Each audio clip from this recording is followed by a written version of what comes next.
প্ৰিয় দৰ্শক, এই ভিডিঅ'ত মই আপোনালোকলৈ লৈ আনিছোঁ এটি নিয়োগৰ বতৰা। এই নিয়োগৰ বতৰাটি জড়িত হয় কেন্দ্ৰীয় চৰকাৰৰ লগত। Rajiv Gandhi institute of petroleum technology, চমুকৈ RGIPT, N institution of national importance হয়। পাৰ্লিয়ামেণ্টৰ এক্টৰ দ্বাৰা এষ্টাব্লিছ কৰা। আমেথিত আছে, উত্তৰ প্ৰদেশ। তেওঁলোকৰ ৱেবছাইট হৈছে www.rgipt.ac.in। অনলাইন এপ্লিকেশ্যন আৰম্ভ হ'ব 1 ছেপ্টেম্বৰ, লাষ্ট ডেট হৈছে 30 ছেপ্টেম্বৰ।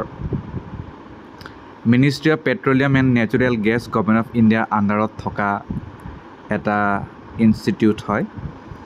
বিভিন্ন বিষয়ৰ পদ খালী আৰু কিছুমান চাকৰিত এক্সপিৰিয়েঞ্চ লাগে, কিছুমানত নালাগে। য'ত নালাগে তাৰে কথা মই আপোনালোকক ক'বলৈ চেষ্টা কৰিম। যেনে চাকৰিৰ নামকেইটা মই কৈ দিছোঁ।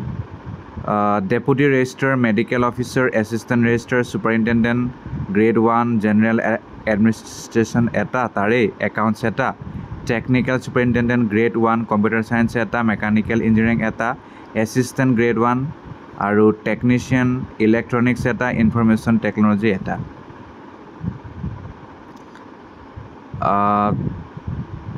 তাৰে ভিতৰত আমাৰ RGIPT শিৱসাগৰ কেম্পাছতো বিভিন্ন পদ খালী।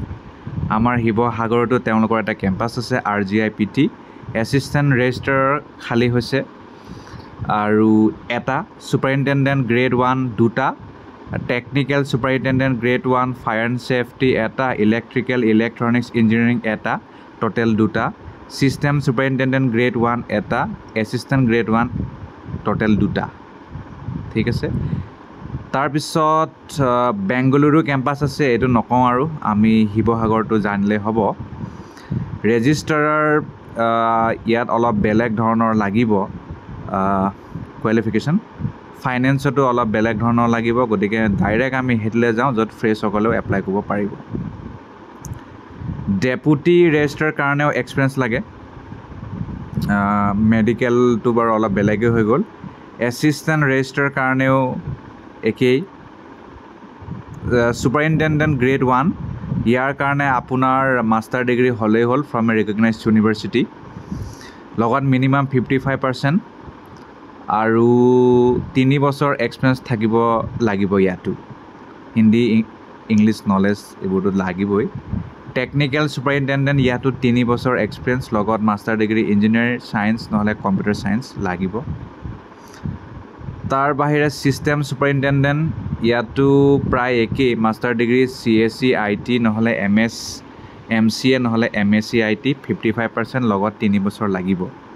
এছিষ্টেণ্ট গ্ৰেড 1, ইয়াৰ বাবে আপোনাৰ জেনেৰেল এডমিনিষ্ট্ৰেশ্যন হ'ব।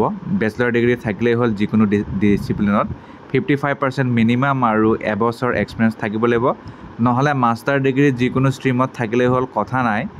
আৰু ডিপ্ল'মা ইন কম্পিউটাৰ এপ্লিকেশ্যন হ'লেই হ'ল, গভৰ্ণমেণ্টৰ পৰা ৰিকগনাইজ ইনষ্টিটিউশ্যন। কম্পিউটাৰ বিভিন্ন কাম কৰিব পাৰিব লাগিব, যেনে MS Excel, MS Word ইত্যাদি। হিন্দী টাইপিং আৰু ইংলিছ টাইপিং পাৰিব লাগিব। Assistant general administration. ঠিক আছে। গতিকে ইয়াত আপোনাৰ এক্সপিৰিয়েঞ্চ থাকিলেও হ'ব, নাথাকিলেও হ'ব। তাৰপিছত আহিল এছিষ্টেণ্ট একাউণ্ট, ইয়াৰ কাৰণে BCom লাগিব, মিনিমাম 55%, আৰু ইয়াতো এক্সপিৰিয়েঞ্চৰ কথা কোৱা নাই। MS Word Excel পাৰিব লাগিব, হিন্দী ইংলিছ টাইপিং পাৰিব লাগিব, একাউণ্টিং ছফ্টৱেৰ টেলি পাৰিব লাগিব। English communication skill, written verbal থাকিব লাগিব, কম্পিউটাৰ এপ্লিকেশ্যন মেনেজমেণ্ট ইত্যাদি পাৰিব লাগিব। তাৰপিছত টেকনিচিয়ান গ্ৰেড 1ৰ কাৰণে বেচেলৰ ডিগ্ৰী ছায়েন্সৰ লাগিব, নহ'লে ইঞ্জিনিয়াৰ, আৰু সিমানেই, আৰু একো নেলাগে। আৰু নহ'লে 3 বছৰ diploma in engineering applied science বা ইয়াৰ সমপৰ্যায় 10+2 পিছত। ইয়াৰ বাহিৰে অন্যান্য গুৰুত্বপূৰ্ণ কথা আছে নেকি মই চাইছোঁ, আৰু বিশেষ কথা ইয়াত উল্লেখ নাই। গতিকে শিৱসাগৰ কেম্পাছৰ কাৰণেও আপোনালোকে এপ্লাই কৰিব পাৰিব। য'ত য'ত এক্সপিৰিয়েঞ্চ নালাগে মই কৈ দিলোঁ।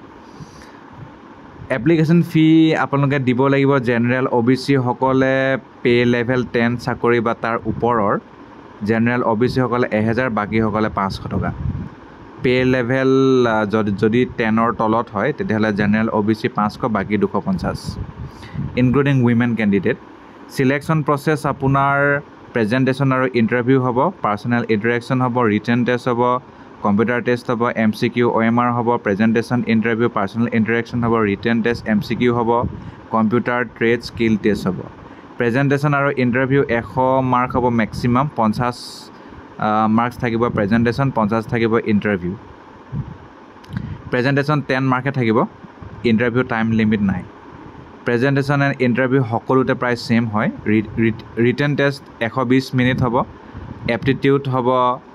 এপ্টিটিউড টেষ্ট হ'ব ছাবজেক্ট টেষ্ট হ'ব ইত্যাদি কম্পিউটাৰটো জানেই আৰু নেগেটিভ মাৰ্কিং থাকিব কি আহিব এপ্টিটিউড টেষ্ট বুলি ক'লে English language and comprehension mathematics and numerical ability general awareness and current affairs logical reasoning subject test বুলি ক'লে finance and account service matters public procurement academic and student affairs works and maintenance computer skill বুলি ক'লে Hindi English typing skill নাই হিন্দী নাই English noting and drafting knowledge of information technology manual of office procedure management of administrative unit ইত্যাদি পাৰিব লাগিব কথাটো সেইটো কেনেকৈ এপ্লাই কৰিব www.rgipt.ac.in গৈ এপ্লাই অপশ্যন পাব তাতে আপোনাক গৈ এপ্লাই কৰিব লাগিব যি তথ্য বিচাৰে সকলো তথ্য দিব লাগিব লাষ্ট ডেট হৈছে 30 ছেপ্টেম্বৰ ইমানে কথা ধন্যবাদ